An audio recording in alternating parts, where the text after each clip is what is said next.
ଓହୋ ଭାଇନା କେତେ କାମ ପଡି ରହିଛି ବାକି ଅଛି ଆମେ ଏଠି ଆସି ବସି ପଡିଲେ।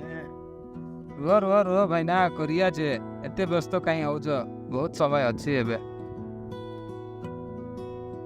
ନଉ ରହିଛି ଏ ଦେଖ ଦେଖ ଦେଖ ସେଇ ଝିଅ ନା ଏଇ ସରକାର ଚାକିରି ପାଇଁ ପଢୁଛି। ହଁ ସେଇ ଝିଅ ହଁ ବା ସେଇ ଝିଅ। ଧୀରେ ଆସନ୍ତୁ ଧୀରେ ଧୀରେ। କେମିତି ଅଛନ୍ତି? ଭଲ ବଢିଆ ଭଲ ଭଲ ଭଲ ମୁଁ ତ ଏବେ ଆସିଲି ଗାଁରୁ। ବସନ୍ତୁ ବସନ୍ତୁ। ଆଉ କଣ ଚାଲିଛି? ଦେଖ ଝିଅ ଆମେ ହଉଛୁ ଚାଷୀ ଲୋକ। ଏବେ ପାହାଡ ପର୍ବତକୁ ବି ଯାଇ ହଉନି। ଆଉ ଧୀରେ ଧୀରେ ଜଳର ସ୍ତର ଯୋଉ ଅଛି ସେଇଟା ବି କମି କମି ଗଲାଣି। ଆଉ ଥରେ ଫସଲ କଲେ ତା ଆର ବର୍ଷକୁ ଫସଲ କରିବା ପାଇଁ ପଇସା ପତ୍ର ବି ଅଣ୍ଟୁନି। ଆମ ଗାଁରେ ଜଙ୍ଗଲ ପଟ୍ଟା ଅଛି? ପଟ୍ଟା ପାଇଁ କେବେ ଆବେଦନ କରିଥିଲେ? ନାହିଁ ଆବେଦନ କଲେ ବି କଣ ଲାଭ ମିଳିବ?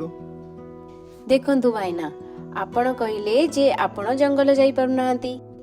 ଯଦି ଆମ ପାଖରେ ଗୋଷ୍ଠୀଗତ ଅଧିକାର ବା ଗୋଷ୍ଠୀଗତ ସମ୍ବଳ ଅଧିକାର ଥିବ ତାହେଲେ ଆମେ ଆମର ଜଙ୍ଗଲର ଯେତେ ସବୁ ଜଙ୍ଗଲଜାତ ଦ୍ରବ୍ୟ ଅଛି ଯଥା ହରିଡ଼ା, ବାହାଡ଼ା, ତେନ୍ତୁଳି ଏମିତି ଅନେକ ପ୍ରକାରର ଏ ସବୁକୁ ଆମେ ସଂଗ୍ରହ କରିପାରିବା, ବ୍ୟବହାର କରିପାରିବା ଏବଂ ବିକ୍ରି ବି କରିପାରିବା।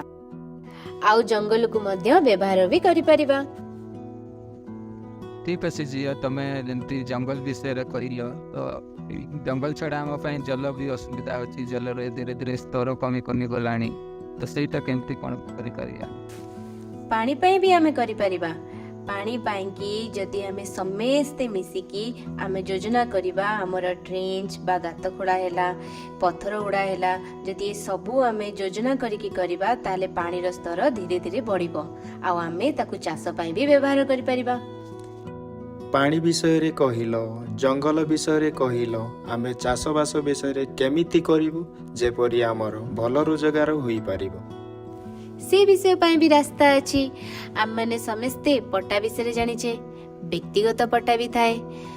ଯଦି ଆମ ପାଖରେ ବ୍ୟକ୍ତିଗତ ଅଧିକାର ଅଛି ତାହେଲେ ଆମ ସରକାରଙ୍କ ତରଫରୁ ଆମକୁ କେତେ କଣ ସୁବିଧା ମିଳୁଛି, କେତେ କଣ ଯୋଜନା ଅଛି। କାଳିଆ ଯୋଜନା ଅଛି, ପ୍ରଧାନମନ୍ତ୍ରୀ କିଷାନ ଯୋଜନା ଅଛି, ଏଭଳି ଅନେକ ପ୍ରକାରର ସବସିଡି ରାଶି ବି ମିଳୁଛି ଯୋଉଟାକୁ ଆମେ ବ୍ୟବହାର କରିକି ଆମ ଚାଷରେ ବ୍ୟବହାର କରିକି ଆମେ ତାକୁ ଆମର ଚାଷର ଶସ୍ୟ ବି ଉତ୍ପାଦନ କରିପାରିବା।